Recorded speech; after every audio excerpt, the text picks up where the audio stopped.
Support for This News is So Gay comes from the LGBTQ Opportunity Fund of the Cleveland Foundation, leveraging philanthropy to empower LGBTQ communities. Welcome to This News is So Gay. I'm your host, Ken Schneck, editor of The Buckeye Flame, Ohio's LGBTQ newsroom. Thanks so much for joining us. We interrupt your regularly scheduled LGBTQ Reporters Roundtable to bring you a very special edition of our podcast. Extra, extra, read all about it. Extra Extra is an opportunity to hear more from the individuals who have helped define our field and continue to shape possibilities for the LGBTQ media landscape. And we are welcoming back to Extra Extra, Anna DeShawn. Anna founded E3 Radio, an online radio station playing queer music and reporting on queer news with an intersectional lens, co-founded the Qube, a podcast production company. Queer News, her must-listen podcast, won the Ambie Award, and Anna was inducted into the Chicago LGBTQ Hall of Fame and has all of these other accolades. But if I list them, we won't have time to chat. Anna DeShawn, welcome back to This News is So Gay. Ken, it is always so good to be here with you. So this is a really different episode for us, Anna, because we're going to help amplify a special edition of your podcast detailing your personal experience visiting the Obama Presidential Center. Without giving away too much, because we're going to play it, Anna, tell us what putting together this special edition meant to you. First, thank you for amplifying it. We got out here. And so I appreciate you, Ken, so much for wanting to share this story. I put this piece together because I was just so taken aback by just how gay things were at the Obama Presidential Center. And there was so much queer history. And then when I began to research, I learned about all the queer artists who also contributed to not only the museum, but the campus as a whole. And it just hit me that I should do a piece. I should share my experience, and we should put together this checklist. And so anybody else going who's just as invested as I am into catching all the queer things, don't miss one queer thing. So it was just a wonderful piece to put together. I'm such a fan of placing reflections within a time context. Why is what we are about to hear so very important for everyone to listen to at this moment in time? Because we're living in this hellscape where our humanity is under attack. Every single day, something new is happening. And as someone who's living at the intersections of being Black, queer, and a woman, literally every day, there is something else happening that's questioning my humanity from a legislative point of view. And politics is absolutely impacting our culture in this moment. We can see it in our feeds. We can see it around our dinner tables. Queer folks cannot be erased. And this museum is reminding us of that in its own special ways, from Bayard Rustin's gold-plated watch that was gifted to him by Dr. King, and there's an enlarged version, Ken, where you can actually touch the engraving, to a hand-dyed version of the pride flag that Gilbert Baker actually gifted to President Obama. There is just so much here to remind us that our humanity does matter in a place that's not LGBTQ centered. The archiving that's done in the OPC and the ways in which LGBTQ artists are amplified in OPC, it reminded me that we are just part of the fabric, that our stories matter. And that's why I think it's so important for folks to not only go, but to really, really just take it all in, that no matter what's happening in this moment, in this political moment, that we won't be erased.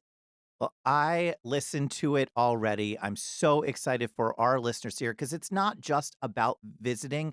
It is an honor to see it through your eyes. And I thank you for bringing your voice and your vision and your humanity to this visit because it comes through in every beat of this podcast.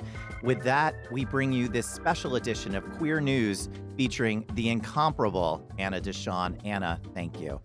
Thanks so much, Ken.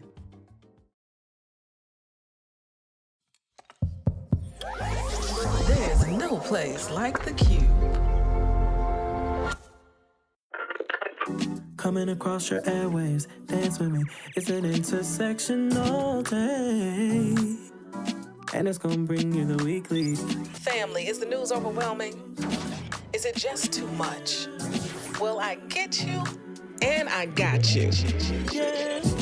Family, this is your favorite queer radio personality, Anna DeShawn, and this is Queer News, your favorite weekly news pod where race and sexuality meet politics, culture, and entertainment. This is a Queer News special edition entitled Pride on Full Display at the Obama Presidential Center. It was created in collaboration with GLAAD, and you know we are Queer News done right. Well, my goodness. I know it hasn't always been easy, but there hasn't been a single second through this experience that standing by your side hasn't left me in awe. In awe. I was in awe on June 19th while standing on the Great Lawn for the grand opening of the Obama Presidential Center when I captured that piece of audio. It was such a beautiful moment looking over the Great Lawn and seeing people as far as the eye can see on a day like Juneteenth. The energy was palpable and the joy was so evident. Black folks singing, dancing, and their children sharing this moment with them. It really did leave me in awe and reminded me why I love Chicago so much. And it is in this moment, as Pride Month has come to a close, that I want to share my personal experience visiting the Obama Center and sharing all the queer things I saw and all the things I missed, which absolutely guarantee I'm going back. Now, before I completely dive into the beautiful ways queer folks show up in the museum and across the campus, let me help set the stage. Family, I had the opportunity to attend 2 preview days, and I was struck by how massive it all was. 19.3 acres to be exact. There isn't just 1 or 2 things to experience. There is the museum, the forum, the 82nd Chicago Public Library, the garden, the playground, home court. And I'm still not done. There are the vast green spaces with newly planted flowers and trees. Some of those green spaces come with picnic tables. Some of those green spaces come with grills. Other green spaces are just there for you to relax. It really is breathtaking. The first time I visited the museum, I went with my wife, my dad, and a longtime friend. I felt really blessed to bring my dad, and I want to share why. When you walk into my parents' home, the first thing you'll see isn't a picture of me. It isn't a picture of my sister. It's not a picture of my parents, who have been happily married for 43 years. Nope, it's a picture of President Barack Obama. And it's not a new picture, okay? He's got black hair, and it's probably from 2008. Walk a little further into my childhood home, and you'll see coffee table book 1, 2, and 3 about the Obamas, because my mom was an avid reader and a collector of literature. President Obama's presidency was a moment for so many Black people because we never thought we'd live to see the day. But then for his political foundation and Michelle's roots to be firmly planted in Chicago, that just made things sweeter, okay? So to say that my dad was excited might be the biggest understatement I've ever made on this podcast. Now allow me to bring my experience to life for you.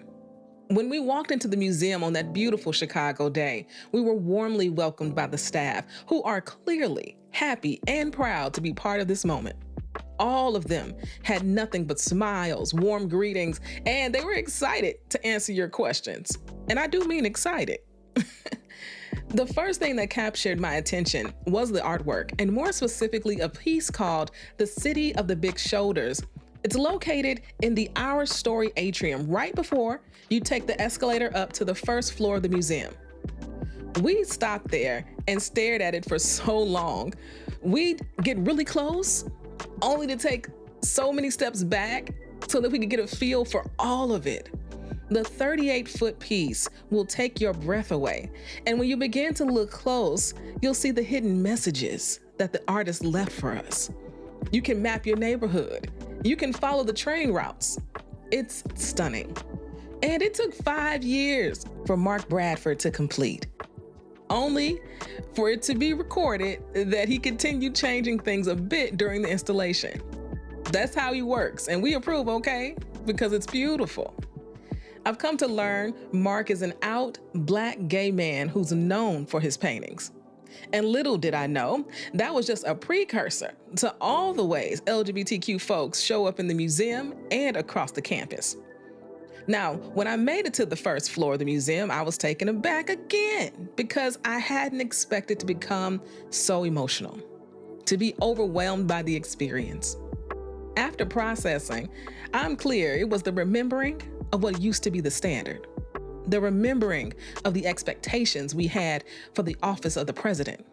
It was the reality of the hellscape we are living through right now, and that walking into that museum felt like a respite. It was all of those things hitting all at once.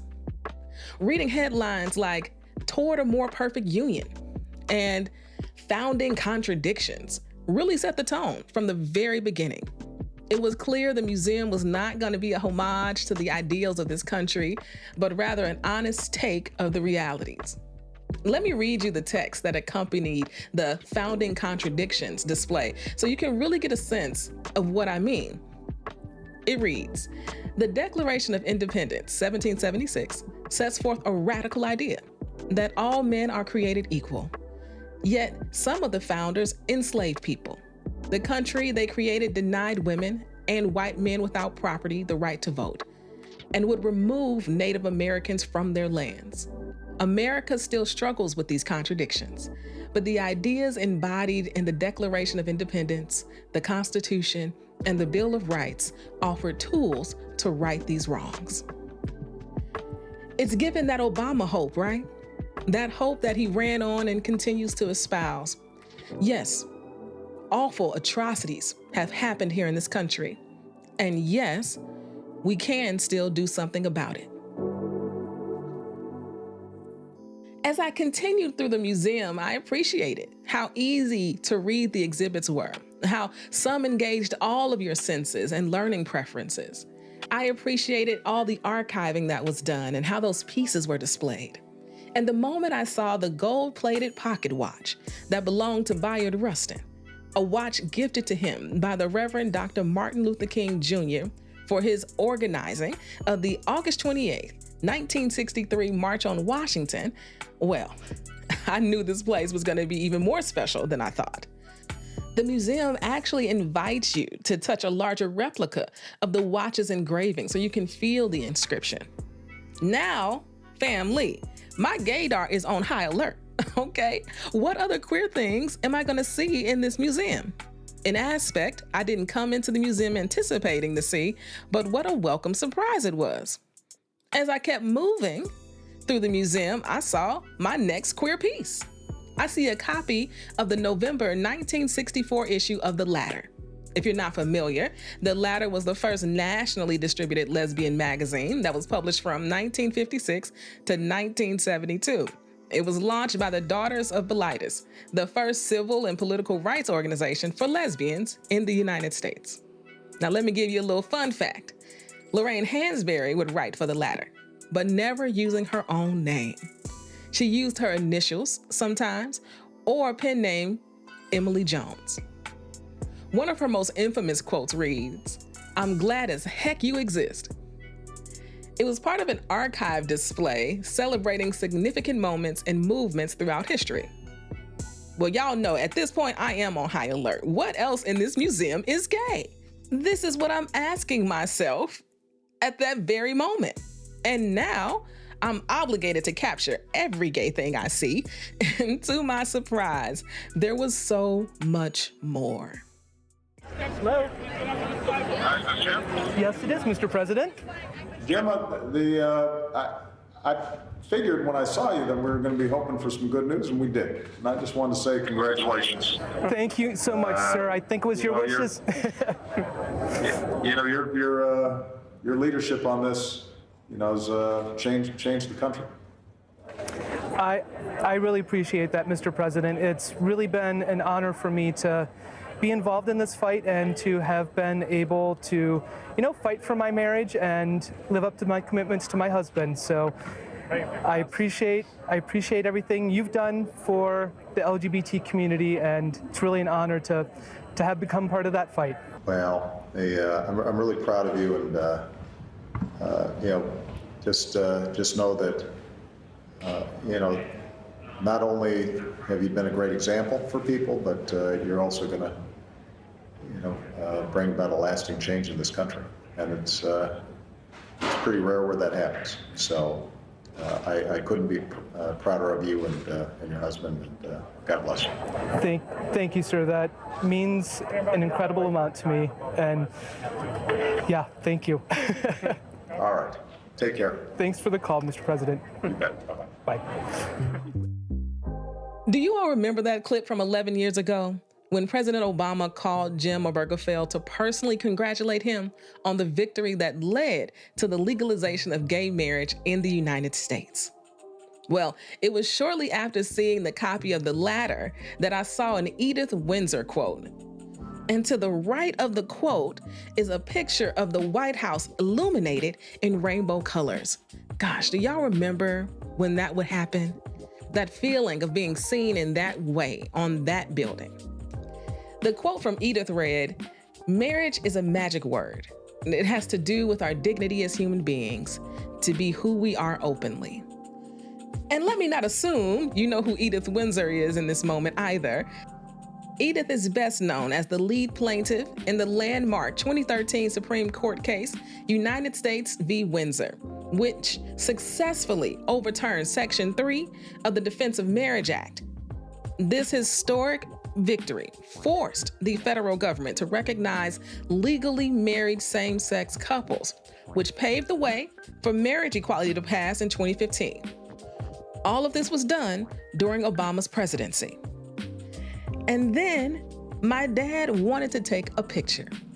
I don't think it was an accident that he wanted to take it next to President Obama's remarks following the Supreme Court decision on marriage equality. And the quote reads, "For all our differences, we are one people, stronger together than we could ever be alone. That's always been our story," end quote. Now, I was taking his picture and he was on one side, and then some kind visitors offered to take the picture for us so I could join him. I want y'all to know that picture is going up in my office very soon. And now I'm asking myself, what other gay things will I see next? Well, as I continue to walk through, I begin to see displays of miniature figurines of important moments that took place at the White House. Of course, the one that stood out to me featured Janelle Monáe, rocking her signature white tuxedo shirt and black bow tie, on stage performing at the 2014 White House Women of Soul event in the East Room. I thought it was such a creative way to display history and that moment. Everyone was captured as miniature figurines, and it was so well done that you could look over the crowd and name people. It's really incredible to see. Then I saw young Wilson Cruz doing what he does best, which is advocate and be in the rooms where we need representation. On large display is the rainbow flag, and not just any rainbow flag. In 2013, Gilbert Baker, the designer of the Pride flag, personally gave a hand-dyed copy of the flag to President Obama at an annual LGBT Pride Month reception. How cool is that? Then I walked the campus because I had to see home court. It was a must. As someone who loves basketball, grew up a gym rat, a longtime Chicago Sky season ticket holder, I had to see the court. Well, the gym is fantastic, but what I wasn't expecting was the artwork. And the moment I saw it, I knew exactly who was behind it, because Sam Kirk's style is distinct. The way she shapes people's faces and her color choices cannot be denied. I'm subscribed to Sam's newsletter, and she talked about sharing this experience with fellow artist and friend Dorian Sylvain.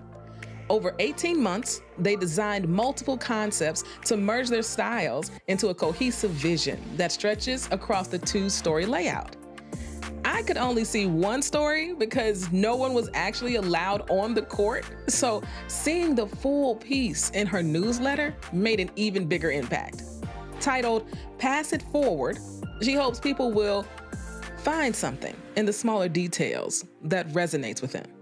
Sam is a friend, so I hit her up and asked what was the most special part of the process. Here's what she had to say. Hey, Anna, it's always good chatting with you. Thanks for the opportunity to speak on this moment, my friend. And oh man, speaking of moments, a special moment, you want me to pick just one? Oh my gosh. I mean, the process itself was incredibly meaningful. Collaborating with Doreen Sylvain, whose work I've admired for so many years, was just, I'm so grateful for the friendship we've built over the years, but even more so in this process. I mean, we share a similar commitment to community and are always like really trying to figure out like how do we bring the voices of our residents into the work. And so it was wonderful to sit down with her and to think about what do we want this piece to mean and how do we want Chicago to be reflected within it. I mean, of course, yes, meeting the Obamas was a once-in-a-lifetime moment. There was lots of once-in-a-lifetime moments in this process. And I mean, that's a whole other story, but I'm looking forward to seeing the impact of their vision and of this campus. I myself, outside of creating this work, I've spent time on the campus with my family. I mean, I had my kiddo at the playground the other day with my wife, and the feeling was fantastic. I mean, it's so welcoming, and it's really what we need right now. As a born and raised Southsider, you know, I'm incredibly proud.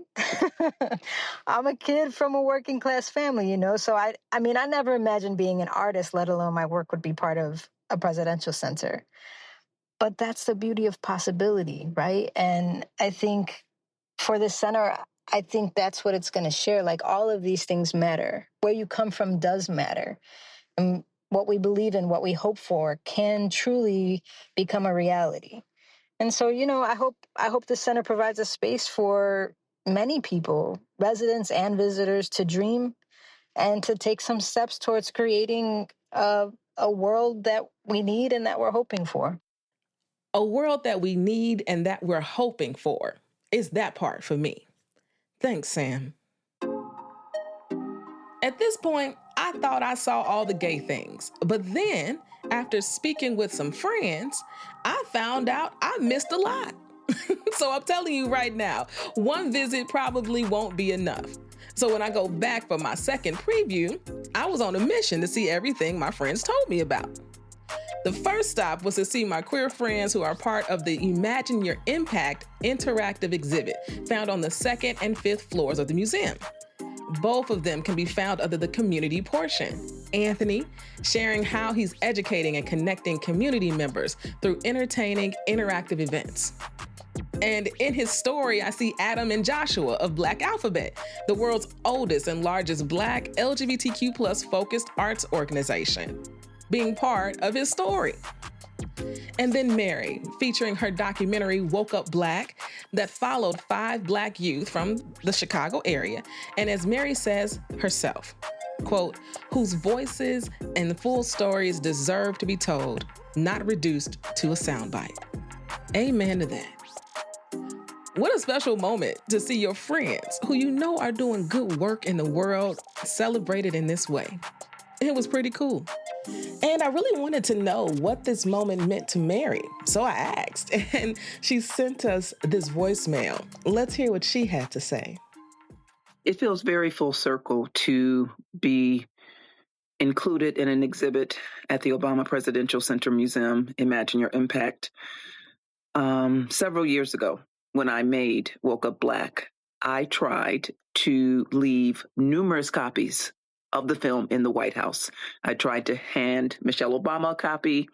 I tried to leave a copy with some of the staff. I tried to leave a copy with the LGBTQ liaison. And so to have the film now in the Obama Presidential Center Museum is quite mind-blowing, honestly, because it feels like a full circle moment.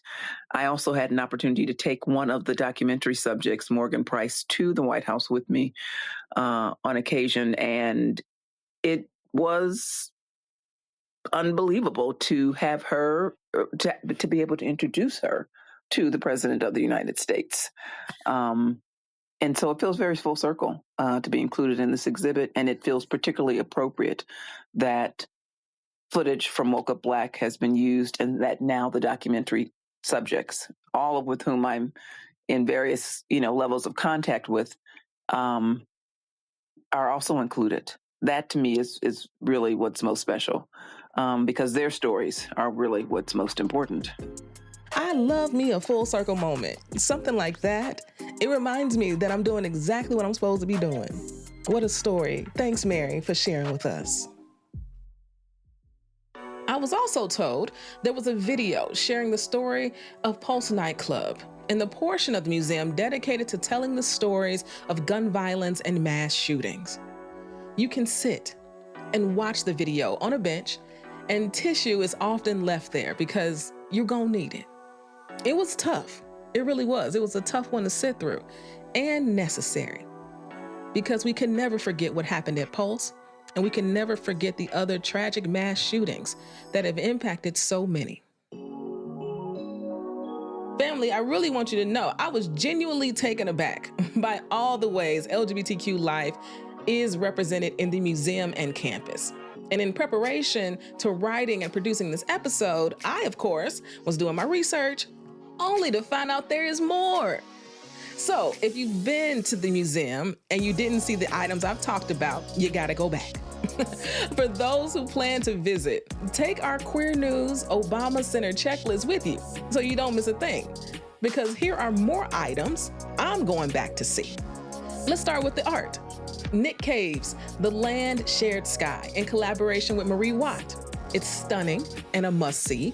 Jeffrey Gibson's piece, Yet with a Steady Beat. Then there's Jack Pearson, who created the sculpture titled Hope. And let's be clear here, I'm sure there are more LGBTQ artists on display that I just didn't find. According to the Washington Blade, the pen Obama used to sign the repeal of Don't Ask, Don't Tell is there, not to mention a feature of gay vets who fought to repeal Don't Ask, Don't Tell.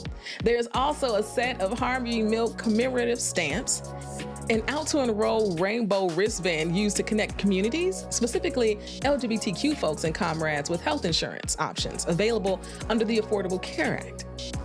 In the A More Inclusive America exhibit, they honor Alvin Ailey and his contributions to the arts. I mean, family, if you haven't seen Revelations, have you lived yet? The Obama Foundation offices honor James Baldwin.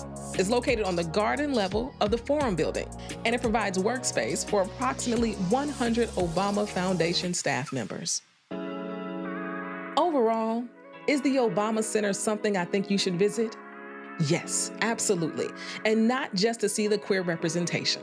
It is a reminder of what was and what could still be if we choose to live into it. It is also a celebration of Michelle's lived experience, which I thought was a beautiful addition. Not to mention a dedication to their dog, Bo. What else I think is really special is that so much of the campus is free.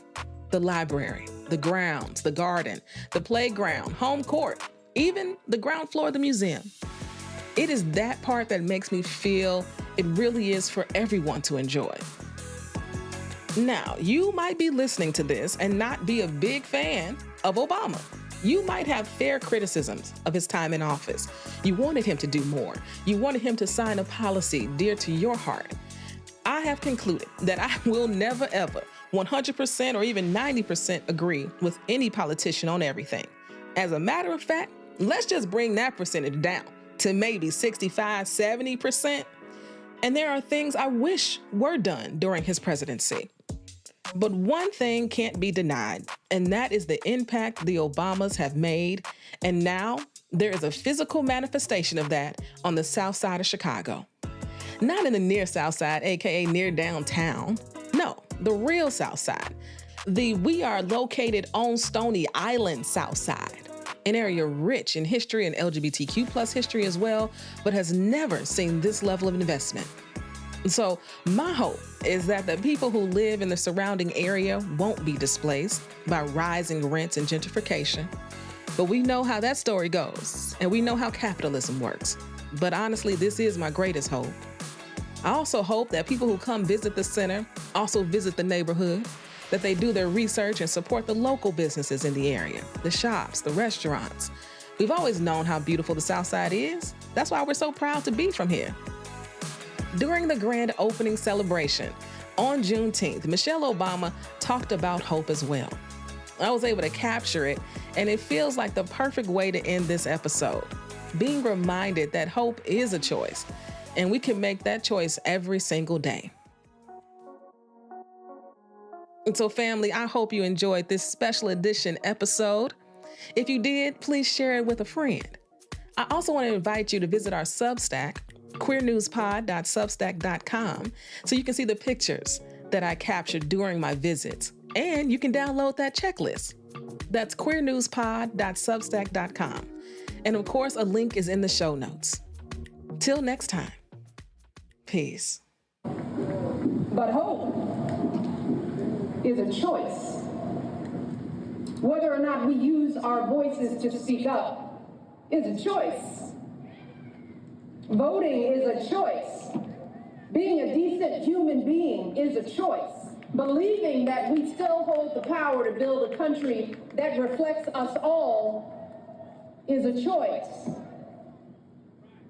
The Obama Presidential Center is a living testament to the power of choice, y'all. The historic example that millions of you gave the world about what this imperfect democracy has strived for and achieved. And an urgent call to go out there and do it again. So I hope that when you walk through this campus and bring your children here, you are reminded of the power of choice and the steady work of change. The arduous, unglamorous march up that mountain, one foot after another, day after day, generation after generation. But I also hope you fully absorb the elation of achieving something together.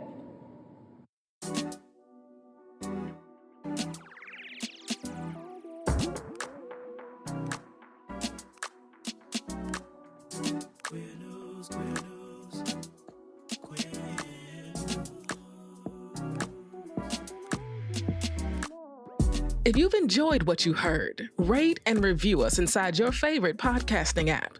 This podcast is written and produced by me, Anna DeShawn. Podcast editing by Ryan Woodhall, and brought to you by E3 Radio and distributed on the Qube. We are Queer News Done Right.